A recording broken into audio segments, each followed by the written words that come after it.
Rondell Berg, who is our seminar speaker today, hails from Kansas, received his PhD in human factors from Wichita State University in 2015. Even before he graduated, he started and went to work for Lextent, a consulting firm in Columbus, Ohio, started there in 2014. As Director of Human-Centered Design, he was part of a 20-member team at Lextent that studied the usability and user experience of in-vehicle systems for many automobile OEMs. In 2016, he joined General Motors and is part of a group of 6 PhDs who focus on driver behavior as part of a larger team that is involved in active safety. He's also interested in driver behavior related to driver assistance systems and autonomous systems. His seminar is entitled, Always Be Sure to Check Your Surroundings, Driver Performance Research in the Age of Driverless Vehicles. Thank you. I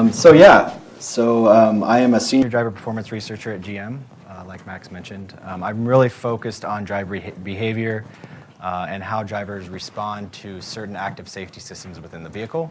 I will be talking somewhat about driverless cars. However, my real focus is going to be how people actually interact with some of the technologies that we're putting in these cars with the mental model of believing that cars are automated and driving themselves. So just real quickly, I'll go over what I'll be covering today. First of all, I'm going to introduce you to sort of the Global Safety Center at GM. This is what I'm part of. We're really focused on safety at GM, and it's really a part of our mission statement, and I think it's important for you to understand sort of the general place that I'm coming from. Then I'll get into the advanced safety technologies. So we'll talk a little bit about what's on the vehicles, what we've been working on, how they work, how drivers interact with it. We do have some current initiatives, and so this is sort of a glimpse into what we're planning maybe in the future. It'll be very, very broad because I obviously can't go into anything in extreme detail, but you'll get a sense on what we're considering to be future problems and some of the direction that we're going into in order to address those. Then I'll go into introducing what the driver performance research looks like at GM. We'll talk about the team, talk about what we do and how it's important to finally, developing and releasing these technologies in the vehicle.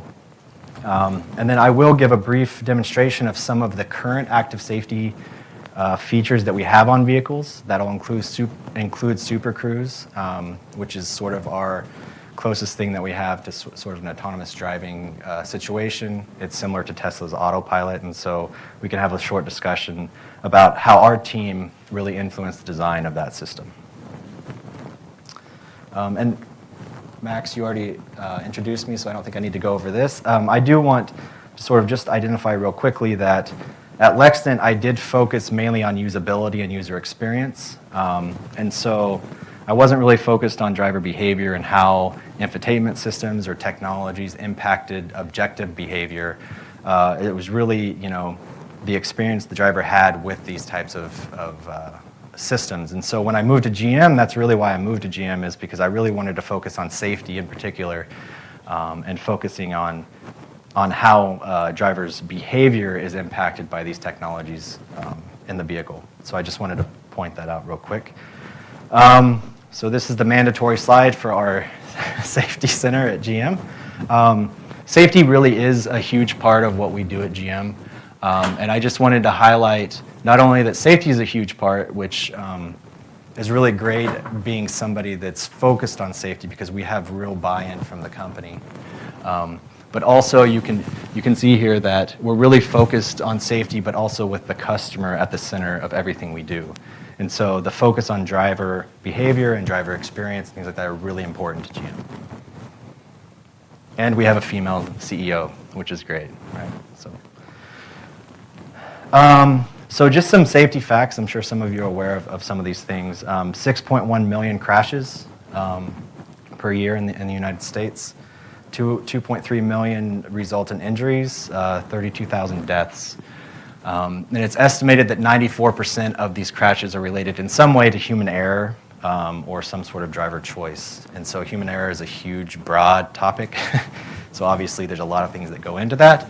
But you can see some of the breakdowns here. Cell phone, use in texting and driving, that's well publicized, well understood to be an issue. Drowsy driving is another concern that we've identified through some of the crash statistics. Emotionally impaired driving, that's a little bit more difficult, especially from a systems design standpoint. How do you impact change there? Speeding, and then drug and alcohol impaired driving. And so this is really to show that everything we do at GM, and especially within my group, is data-based. We focus on crash statistics, we focus on what's going on, and we focus on objective data to help push our decisions and where we're going with developing these technologies. So here's a lot of data. I'm not going to go into it. I just wanted to identify a few things that will come up later in the talk of areas that we at GM is sort of found to be problematic and areas that we would like to focus in on in the future to try to help avoid these types of situations. So the first is, pedestrians, cyclists, and motorcyclists. We call them vulnerable road users. So in terms of fatalities, it makes up a large proportion of deaths in these types of accidents. So it's a really concern for us in terms of what can we do inside the vehicle to help avoid these types of conflicts and accidents.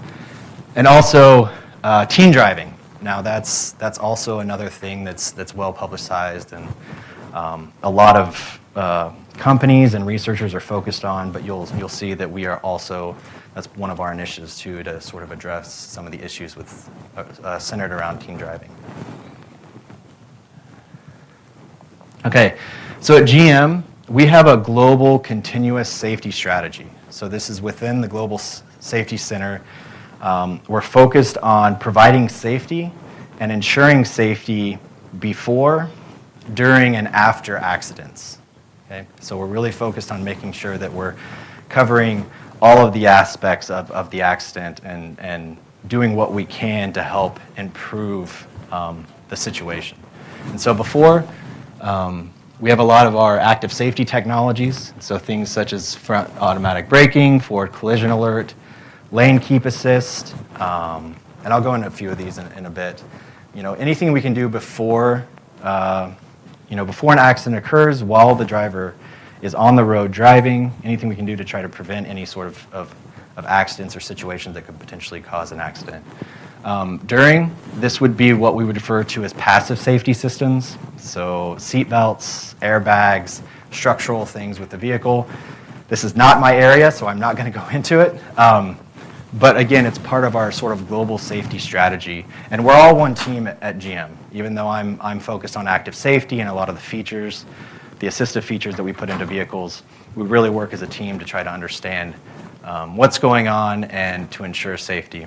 And also after the accident. So OnStar provides us a unique opportunity to not only report data to a centralized location about perhaps what happened and what caused the accident, but also it provides us the ability to control certain aspects of the vehicle after the accident. So we can stop the fuel, we can do, activate the flashers, anything that we feel like we can do to the vehicle after the accident to prevent further damage, we'll do. So again, we have this continuous strategy around safety, and it just goes to show that GM really is putting a lot of focus on ensuring safety with our customers.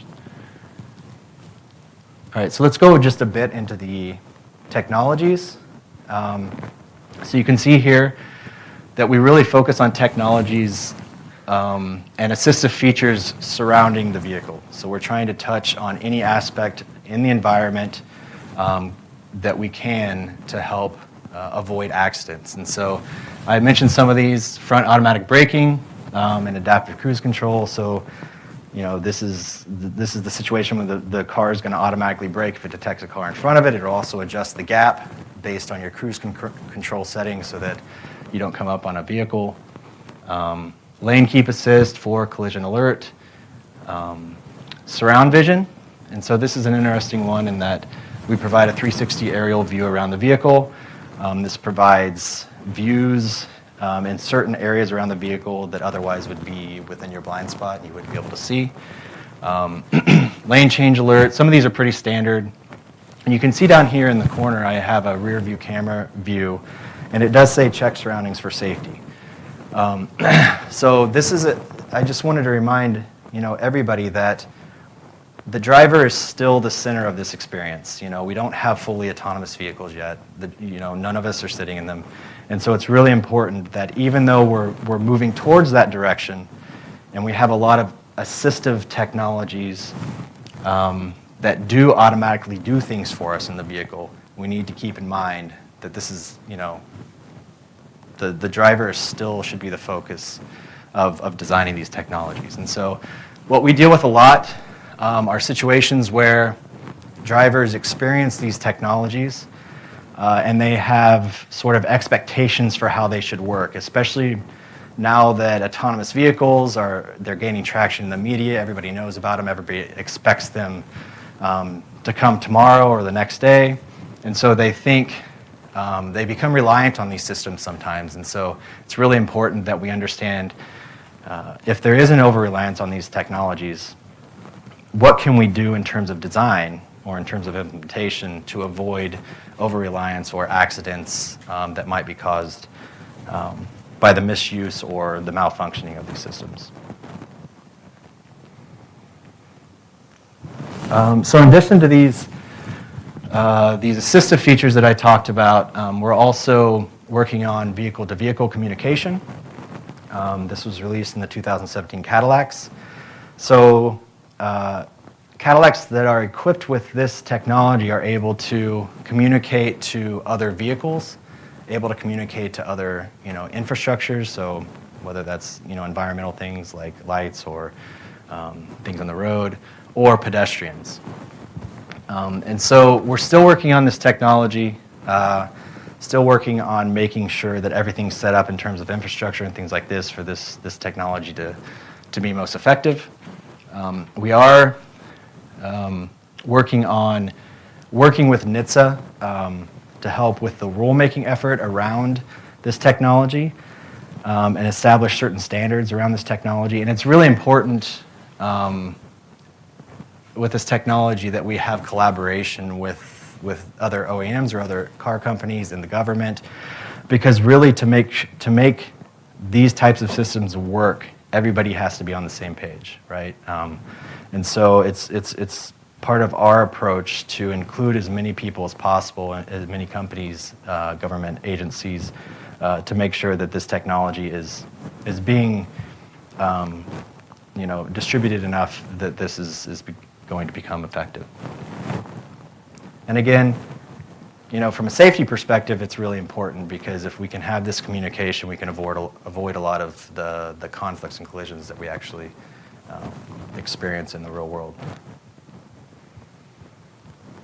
So just real quick about automated vehicles. So GM has been working on this problem for a long time. I think these pictures were from the 50s.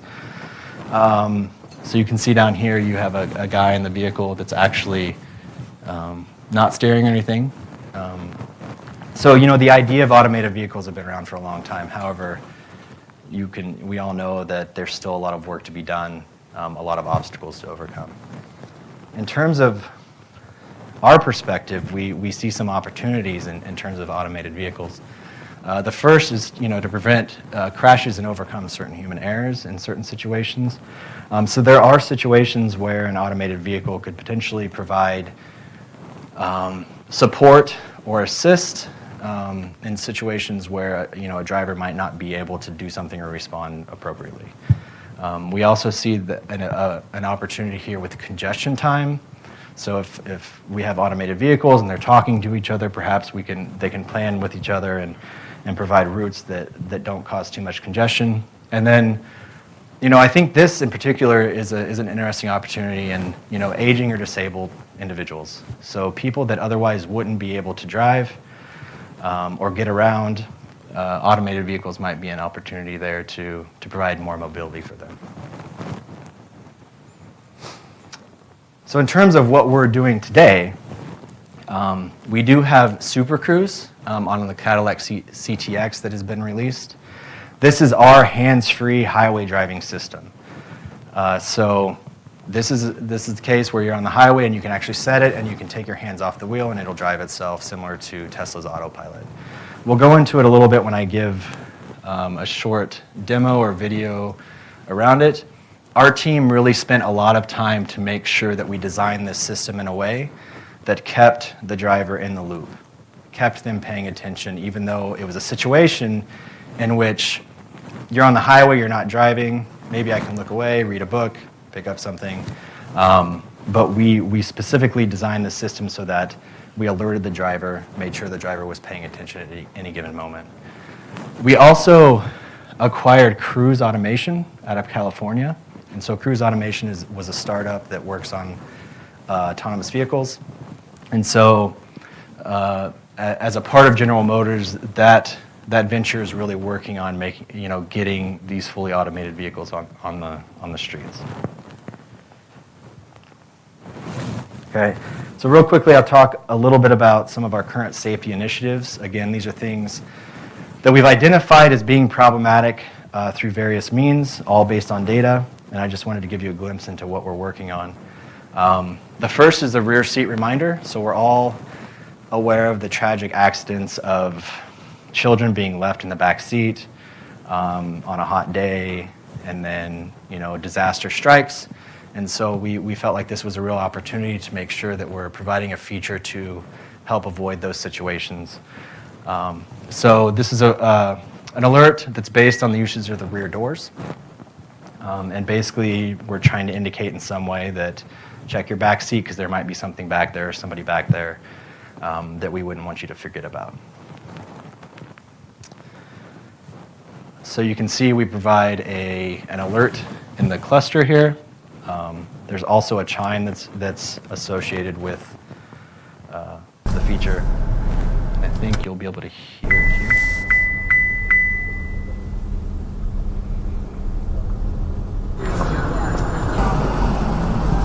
Luckily, it was just her purse that she was reminded that she forgot, but you can imagine that, if we're eliciting the behavior of looking in the back seat, that's what we want, right? We want the driver to be doing something good to avoid certain issues. We also have an initiative called Teen Driver. So this is really a way for parents to help encourage safe driving for their teen driver. This is very difficult. We've looked at a lot of different implementations, and I know there's a lot of apps out there to try to look at this. The nice thing about having control of the vehicle is you can do certain things to control the vehicle. So, this can be set up to restrict certain vehicle functions that may be unsafe or distracting while driving.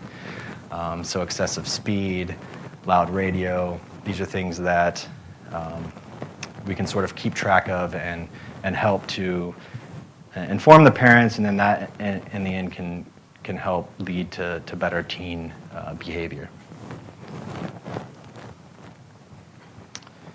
Drowsy Driving is also sort of an initiative and something that we've identified as being problematic, and something that potentially there could be some opportunities there. NHTSA estimates that 100,000 vehicles crashes are due to drowsiness. So the systems that are out there for this type of detection typically use indirect measures of vehicle control. And so they'll calculate lane position deviation or steering wheel movement, pressure on the accelerator, length of the drive, and based on these vehicle dynamics or this vehicle feedback, that's when they decide when they should provide an alert or some sort of message to the driver.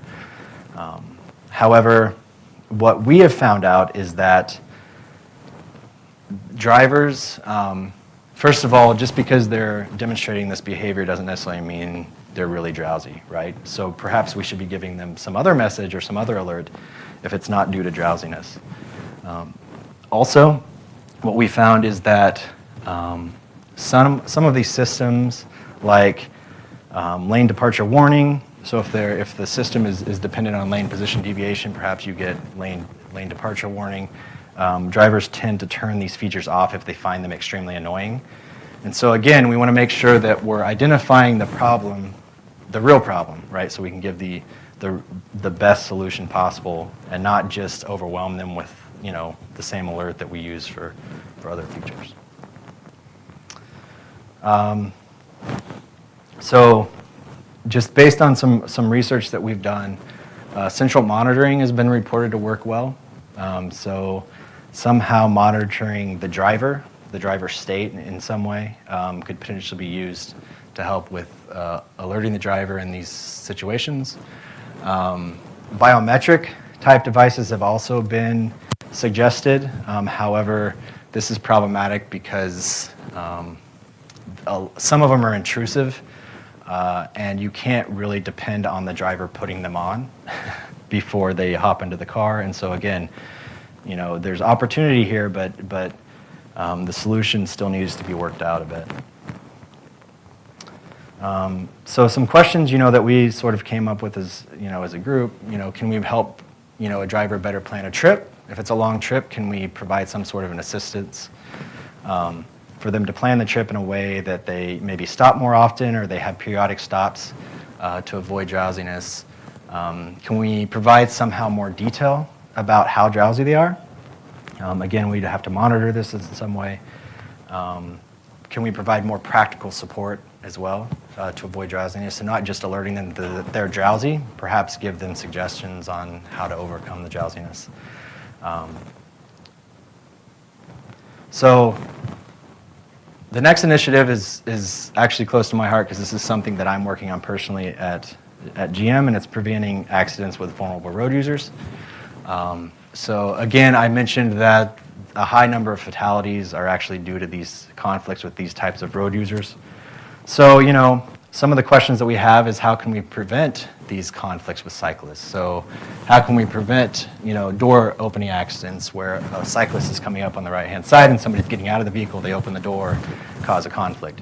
How can we avoid right hook conflicts, which is one of the more problematic situations in which the driver is making a right-hand turn and the cyclist is coming up on the right, approaching from the rear.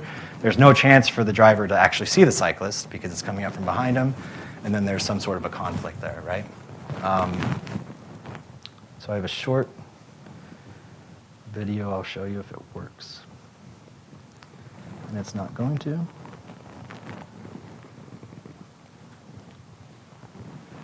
It's fine. So I'll tell you about it. So it's a video of a Jaguar car, and essentially it's a video of somebody in the cockpit, and they're receiving a lot of different alerts around these types of accidents. Okay, and they're getting vibrations, and they're getting talked to, and they're hearing chimes, and they're avoiding all of these conflicts. However, my question to that is, do we really have to have that complicated of an alert strategy to help avoid these conflicts? Because there's already enough going on in the cockpit, right, in the car. And I don't know for sure, but it seems perhaps like that was a marketing video in which it wasn't probably a real working system, but there's a lot of bells and whistles. And based on some of the research that I've done, I don't think it has to be that complicated. And so it's just to point out that the more complicated of the alert strategy isn't always necessarily the best. All right, so I'm going to jump into driver performance research at GM. So this is exactly what I do, and so I wanted to give everyone here a glimpse of what we do and why it's important. So the GM driver performance team includes human factors experts, including psychology and with a psychology and engineering background. We advise engineering development teams, and we also serve as subject matter experts to GM as a global company. And so there is 7 of us with this background, and we are responsible for all of the active safety features that are included in GM vehicles, and we all have a subset of them. And so anytime anything comes up with a feature, a question, needs support, needs research, they come to us for guidance and for help. So our team really values contribution through high validity Evidence. So everything we do is data-based. We don't recommend anything. We don't have an opinion unless we have data to help back it up. Okay? And we'll talk a little bit about that. So it's important, again, we're focused on the driver here when we're developing these systems. So, everybody is human, everybody has a personal experience, and we need to understand how people respond to these type of technologies while they're driving. What's interesting here is that, driver performance can be counterintuitive at times. So first of all, humans are not always accurate in reporting how they feel or how they experience something. Again, that's why we're focused on objective data. And sometimes we put people in a situation and they react in a way that we never thought they would. And it's important to understand that and understand why so that we can adjust the technology a bit to avoid those types of situations.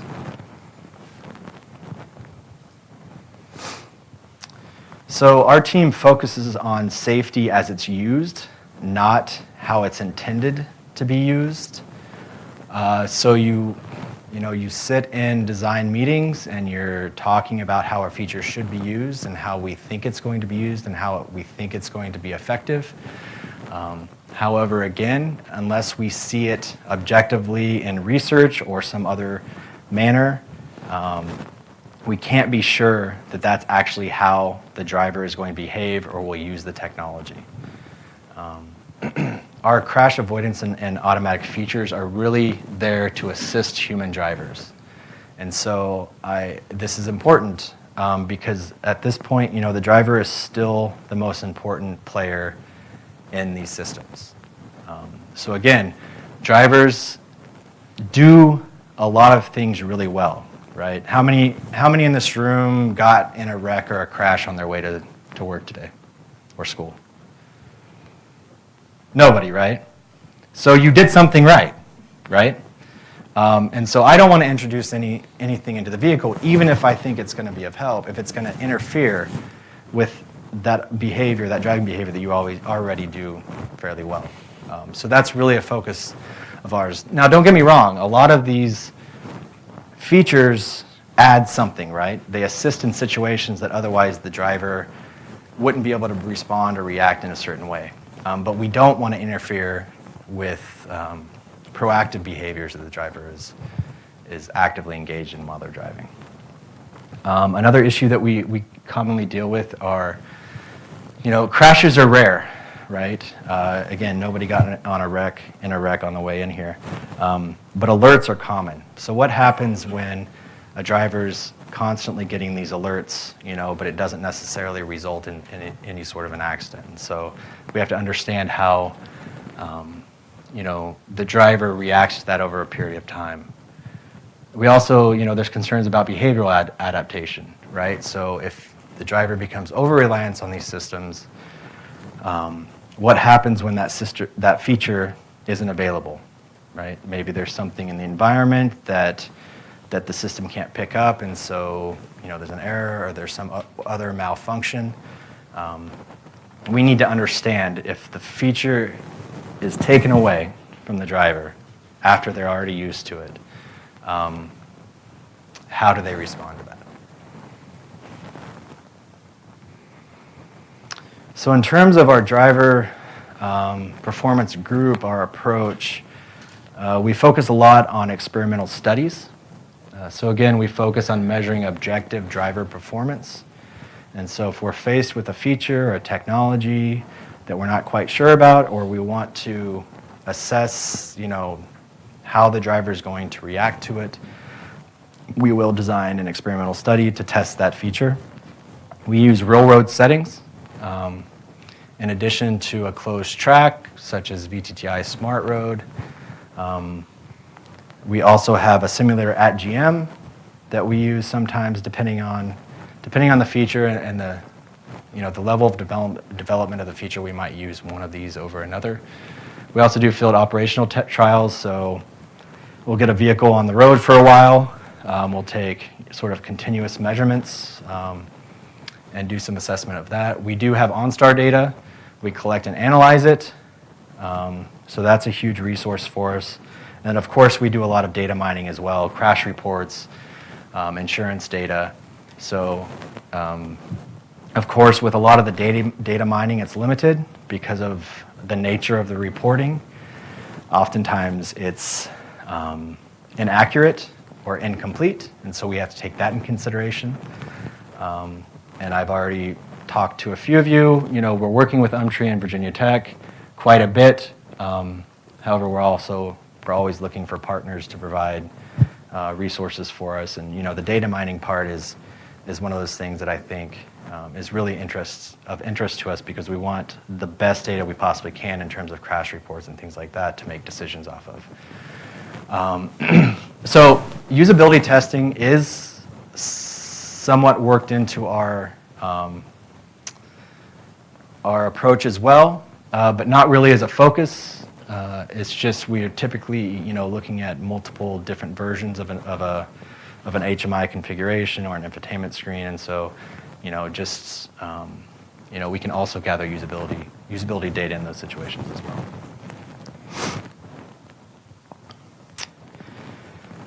So this is Milford. This is our proving grounds in Michigan, and so you can see we do have a test track on site. It's pretty robust and pretty cool. We can do pretty much any sort of on-road testing that we need to do. However, oftentimes this is too busy. It's hard to get scheduled on here, and we do have a small group. Like I said, we have 7 people, and so it's not always practical to do all of our testing hands-on, and so we look for partners outside of GM to help support that.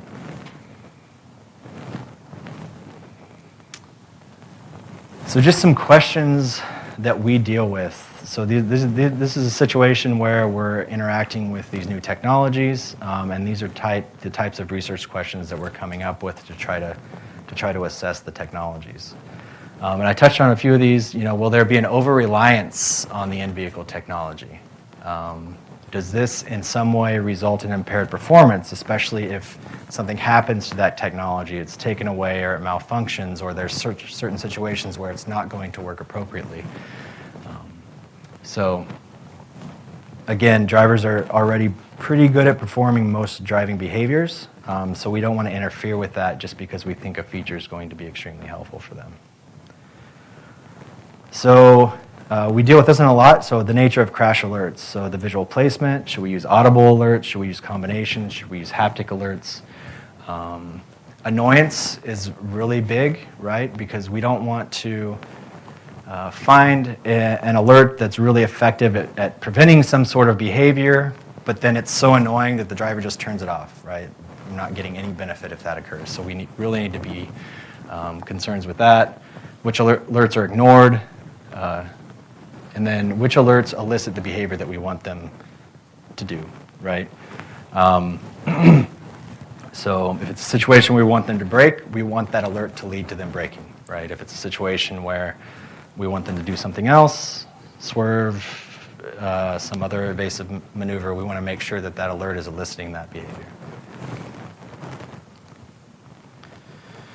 So in terms of automatic features, how do we prevent driver panic? So we're doing something for them, right? We don't want them to freak out because the car is doing something for them, right? So how can we prevent that? When should we employ these automatic features? And then this is one that we're all familiar with. When or how does the driver actually take back control if that's necessary? What does that look like? So in terms of automation, and the big point here is how do we let the driver know what they should be doing or paying attention to at any given moment? So, are there any risks of complacency, over-reliance? How do we keep the drivers engaged? And I'll talk a little bit about Supercruise and how we did that here in a bit. And then we also look at post-production usage. So are people actually using our features, and how are they using them? Are they effective in doing what we intended them to do in the first place? All right. So we'll get into some of today's technologies. Sorry about that.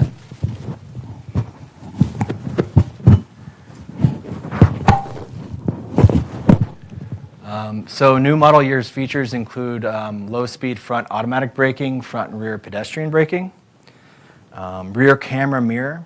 And so this is essentially a replacement for a traditional mirror. It's using a camera view that's provided by a rear camera.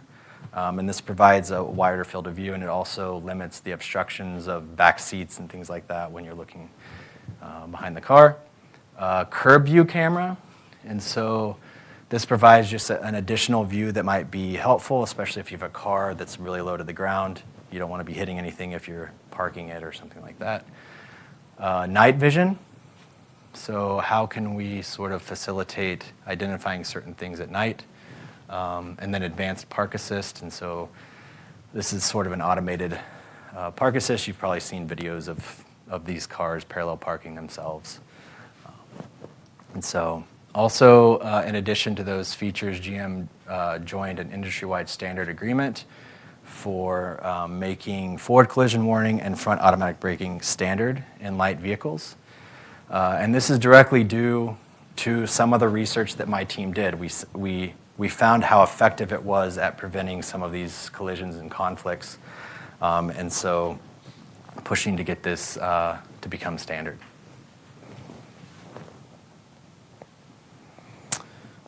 Okay, so I know these videos will work. So the first one I'm going to show you, we also provide support to drivers in understanding our features. It's really important that a driver understands what our features do, what they don't do. And so this is a little animation that we worked up, give you an experience of some of the features and how it works, I think.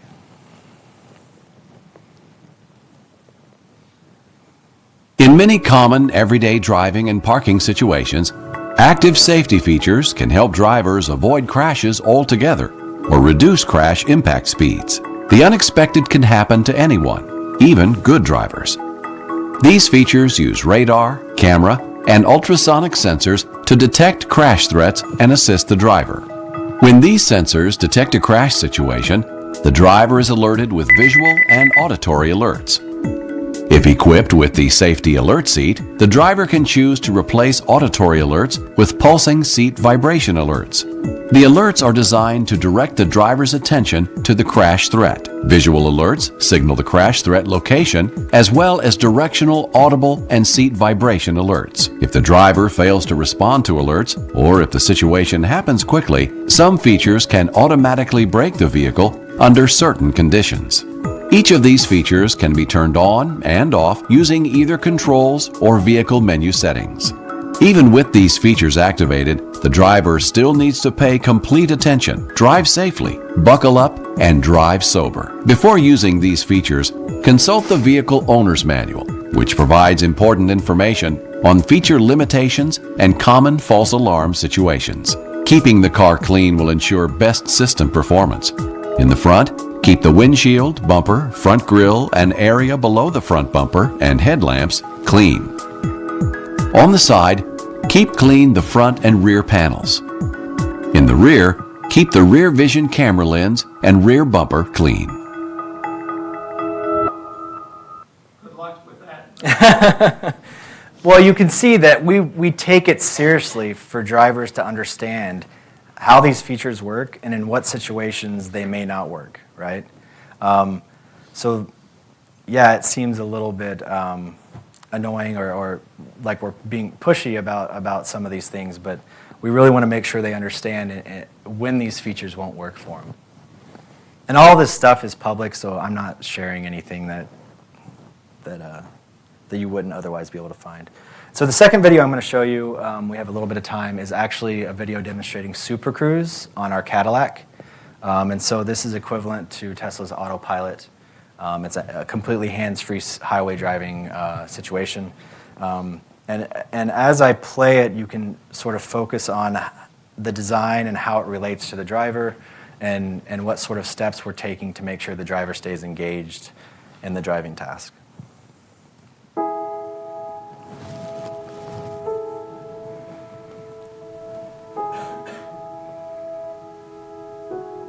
The Supercruise feature allows hands-free driving while helping prompt you to pay close attention to the road so you are ready to take control. The feature works under most limited access freeway conditions, which generally only allow high-speed traffic, are separated from opposing traffic, and are only accessible by ramps. The feature uses radar sensors, a forward-looking camera, and GPS to monitor the lane ahead and vehicles in your path. The Supercruise feature also uses a driver attention camera to help prompt you to stay focused on the road and use the feature properly. This camera does not record pictures, audio, or video.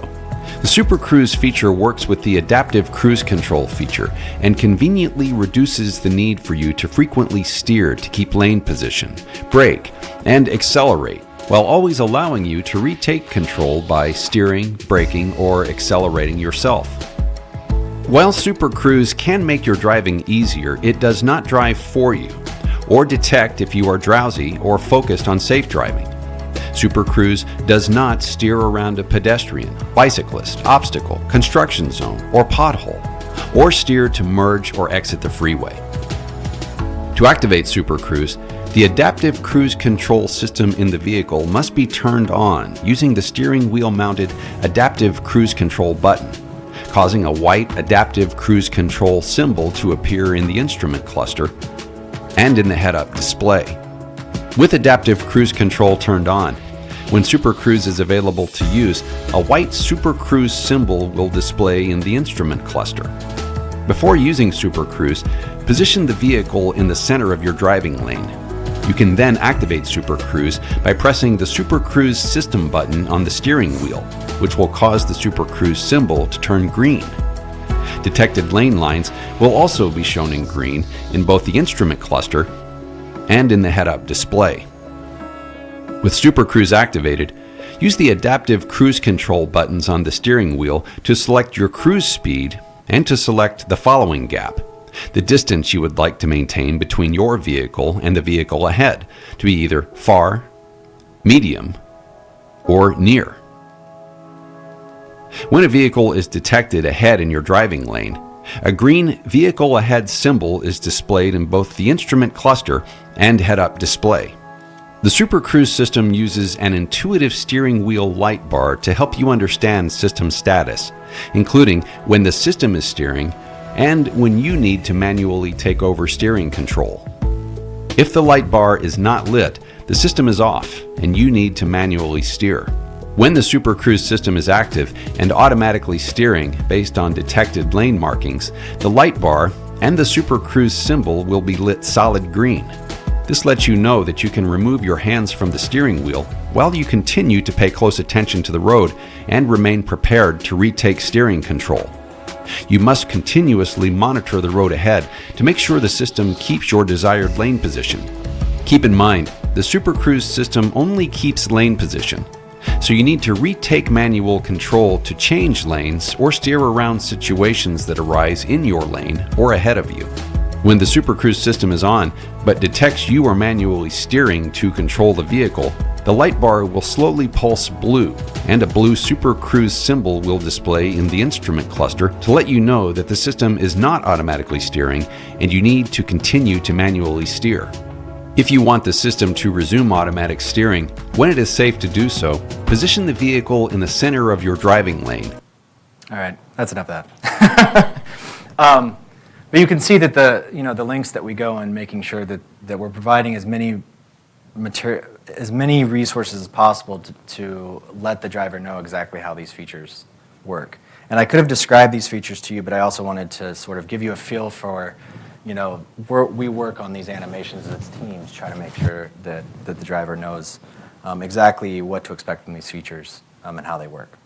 You guys are pretty modest about this. A little bit, yeah. You should watch the cross-country driving that of the Supercruise system. I forget which news company did it, but they successfully drove it across country, and it's been getting pretty modest. well. We also know the limitations of some of these systems at this point. So yeah, we take it seriously, and and that's really a focus for us. All right, so that's about all I have. So just real quickly, development of our advanced safety technologies, they are progressing quickly. We're continuously working on it. There's tons of stuff that GM is working on to try to make our vehicles safer. We have identified safety relevant opportunities, and we're pursuing those in-vehicle solutions. And again, that's all based on data. We don't do anything without having some sort of data to back it up. And just sort of closing, despite the rapid advance of automated driving, the human at this point is still the center of the driving experience. And it's my opinion that it needs to continue being part of the design of these systems. So, thank you.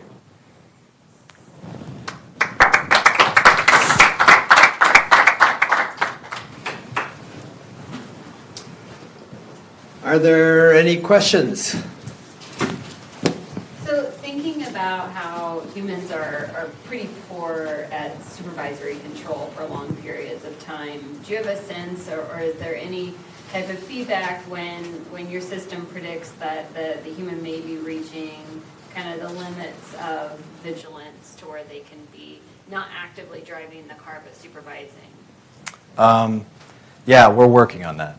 Our advisory system that we're using on the Supercruise, we try to monitor the driver and indicate to the driver through these different alert strategies that, okay, you're not paying attention right now, or, you're doing something that we deem to be something you shouldn't be doing while, essentially not driving. But yeah, we're taking that seriously, and we're continuing to work on technologies to be able to sort of assess driver state and make sure that we're letting them know when they need to change their behavior. How do you detect if someone is looking but does not see? That's a good question. Yeah, that's a good question. Answer it. We don't claim to be able to do that. So maybe that's some future work that we can do. Sorry to be the bad guy here, but why do you think that most of these technologies that you show us are actually going to be used? Because we have... The only thing that from Supercruise, the only thing that I gain is having my hands there instead of there. Well, that's the only thing. Otherwise, it's not going to work. Well, that's not entirely true. So you're not just gaining hands off, you're also getting the lane departure warning and the ACC and things like that. So that I have with my hands on too. Yeah, it does. We don't have data on Supercruise right now, but with all of the rest of these technologies, we have data that suggests that drivers do use these features and they appreciate them in wide road. Yes, but why would I actually pay for the vehicle to just steer in a very nice curve, because it doesn't do it in more complicated roads, it's only in very nice freeway curves, where I can just have my hand on the steering wheel, Yeah. and, like most people, check my text messages, play with my radio, talk to the guy next door. Because with Supercruise, I cannot do any of this. Because if I take my eyes out of the road... Well, there's a time limit, right? It's not just when you take your eyes off the road, anytime. And I would argue that you shouldn't be doing all that stuff anyway. And so the system that I'm putting in the car that will make you... The reality is that people do this stuff, dirt on the car covers cameras, radar are not perfect, so pursuing solutions with imperfect foundation is what we keep doing all along now, since the 50s. I would argue that that all of the aspects of Supercruise, except for taking your hands off the wheel, have been shown to be advantageous. Like you said, all of these assistive technologies. I have no problem with warning. Well, lane departure isn't necessarily a warning. It actually will bump you back into the lane as well. And So that would be lane keeping. that would be lane keeping, yeah. And that's all part of Supercruise. So all of these Supercruise is essentially all of these assistive technologies wrapped into one sort of feature. So I hate to say anytime I agree with John,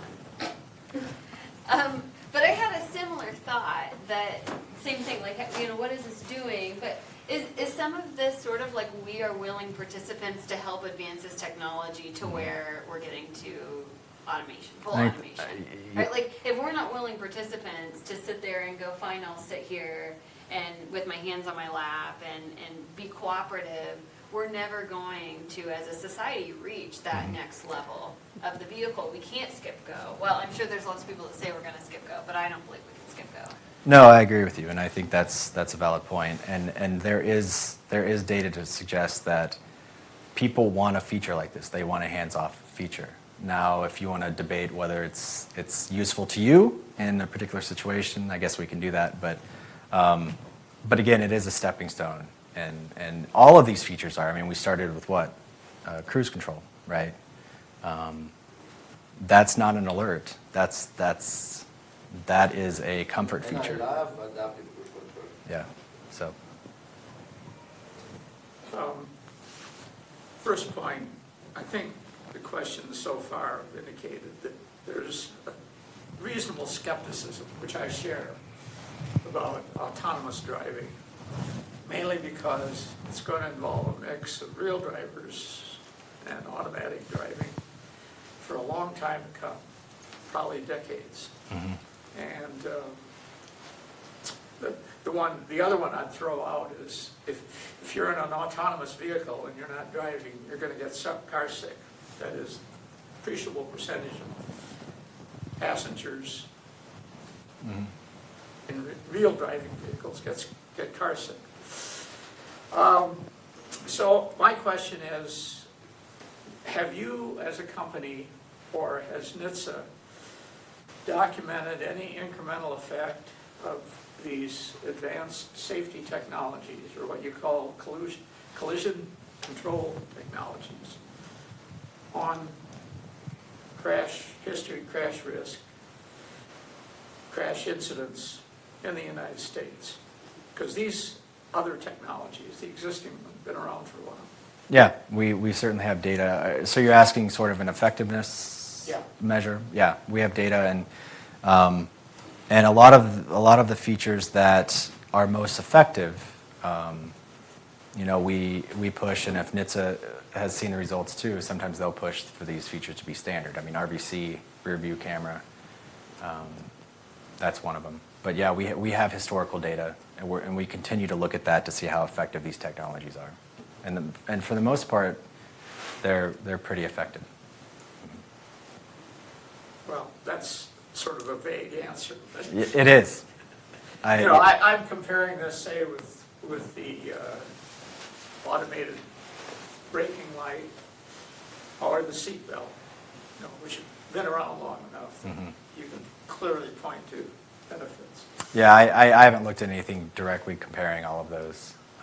You know, some of the data that we have that we're looking at is obviously something that we look at internally. But Good. Aside from hoping that drivers get told about a lot of these features by the dealer, or that they will go watch an animation, how do you guys edify your drivers about all of these features so that they don't freak out? Like, I mean, aside from those two possibilities. yeah, I mean, there's two parts to that. One is we try to design the feature so that it won't result in that, because we can't be sure that anybody's going to talk to the dealer, or that the dealer is going to convey the same message that we're trying to convey. In the same way with animations, we're trying our hardest to provide enough information out there. These are complicated systems, you can't get around that. So we're really trying to provide enough information, but in the end, we really try to design our features to not have that type of effect. And it's built into our methodologies, so we do look at that.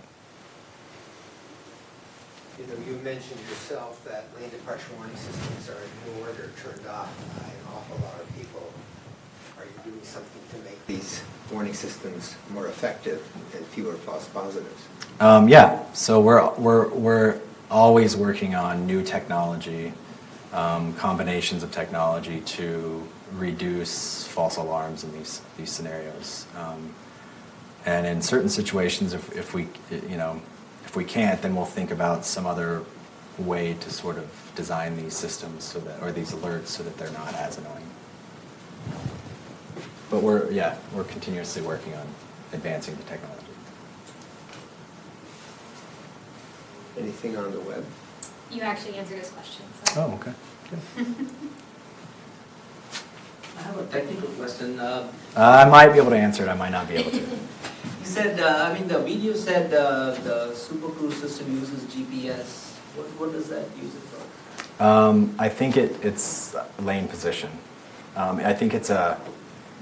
So which lane you're in? Yeah, and I think it's. I don't know if I should even answer it because I'm not sure. I'm not the technical, lead on that feature. But I also know that a lot of times we'll have redundant information as well, so that if something else doesn't quite provide us enough information, it can use additional information in order to fill in the gaps. You said it only works on freeways. That's what I was thinking of for What's divided that? highways only. So it needs to know that it is on freeway. I mean, yeah. Again, I didn't develop the technology behind it. I just was involved in understanding the driver performance aspect of it. And I believe you need high accuracy digital maps of those freeways for it to operate, otherwise it turns itself off. We do have a web question. Can you give an example of vehicle to pedestrian communications that you referenced in your slides? No. I didn't reference any particular situation. We're not there yet, right? But if you think about vehicle to anything communication, it's going to have safety benefits, right? So whether that's certain kind of wearables that the car can communicate with, that's still to be determined. Vaguely, do the systems train while they're in use, or are they prepackaged and what's the updates the update and no training is acquired or sent back to GM? You mean in terms of the system itself? Yes, so the vision system training different vehicle features or roadway features and whatever it's being operated on. I don't know the answer to that question, to be honest with you. A corollary It's a to good that question. is, does it learn the behavior of an individual driver? So if somebody Yeah, has to weave see, a now you're learning it. You're you're delving into learning algorithms, and I can't go any further than that. But it's a good idea. You should pursue that in some way. You'll provide us with a CTS and we can try ourselves. I don't know if I can do that, but I'll ask somebody. Well, if we have no more questions, please join me in thanking our speaker. And next week, same time, same place, we will have Dr. Stephen Burks talking on non-adherence with employer-mandated sleep apnea treatment and increased risk of serious truck crashes. And Dr. Burks is from the University of Minnesota Morris and will be coming down here to present again 2:30 next week, Thursday. Thank you. Thank you.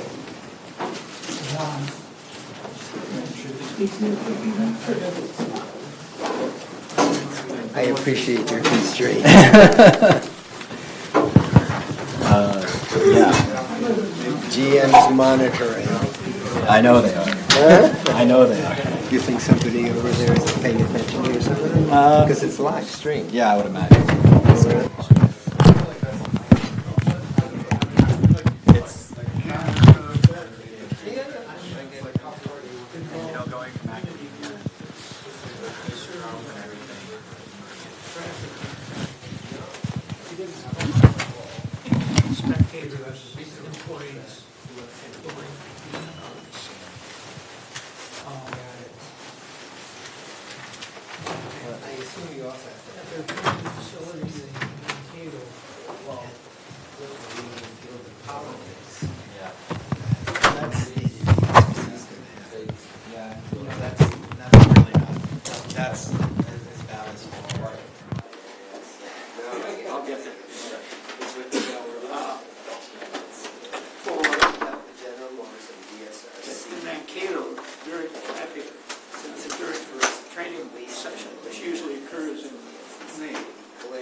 So both Egan, this is at the north edge of Egan. Egan has done a traffic study.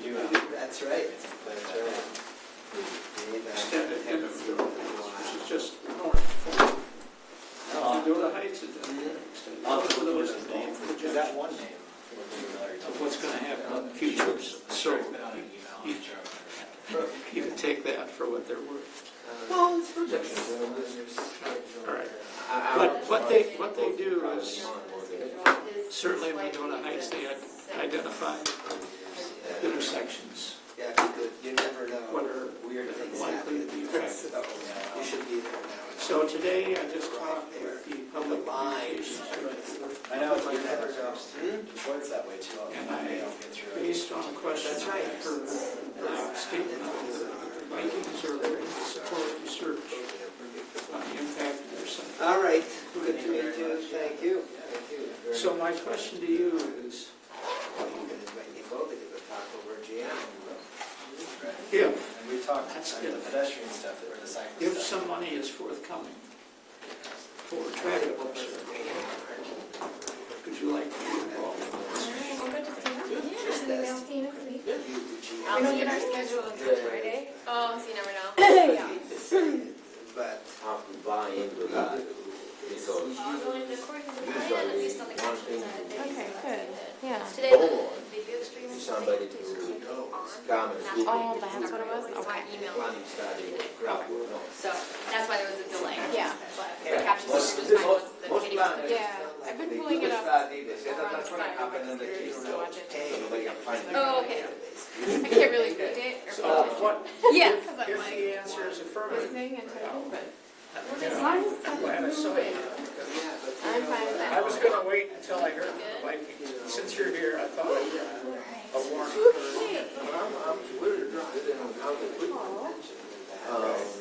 So if the answer is affirmative, I'll provide And you you go straight to the game. Egan's Yeah. AUAR, which is a Right, thankfully they give us attention. drivers. Oh, that's comprehensive impact study Oh, quick. Yeah, Yeah, no, okay. of the site, not only Yeah, it's I traffic, didn't make it. It's not bad at all. environmental, the whole 10 years. I'll provide you We did the same thing at results of the Bill Heights traffic study, which highlights intersections. Do they agree? Yeah.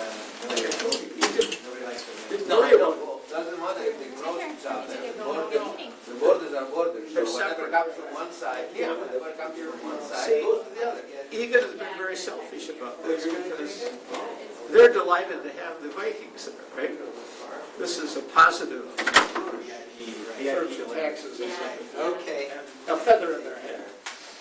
No, they didn't include Dakota Heights, Today, their traffic it study. goes up and down during today with They don't have between 12 and because 15. the And then we get a lot of after. I already had 2 emails this morning They're about where about can I find half after of the what's time. coming over the border and what goes out of the border. I was on a And federal the highway height in the study, presentation. they would have these numbers reversed, but they have to be the same.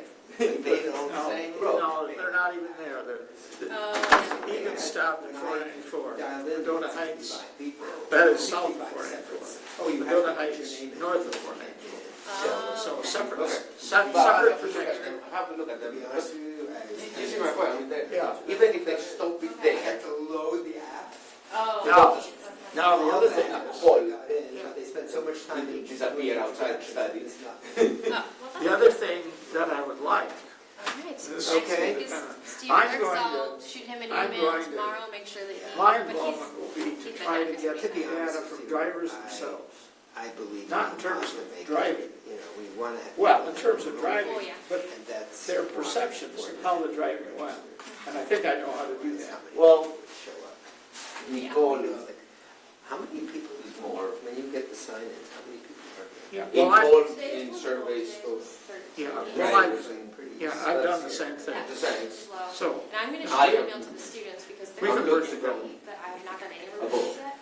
but I'm just gonna, the I'm thing not gonna is, customize it, they're if adults, this but I'm gonna funding send comes them down, an email saying, we've done it'd this be many, nice this to many be able left. to do Are you Start sending still, them in. a pre, you know, They get an occupancy study. I checked That is yesterday, before the 'cause I site wondered that opens if anyone had dropped up. it. And then after the 5 site weeks, opens up, after 5 weeks, it becomes during the another training, neighbor's Right. thing. doing a postdoc. Everyone's still registered as of Now, I don't know now, if you can put together something so. Don't know what to say. Well, Yeah. for the You know, what fleet, credit is it that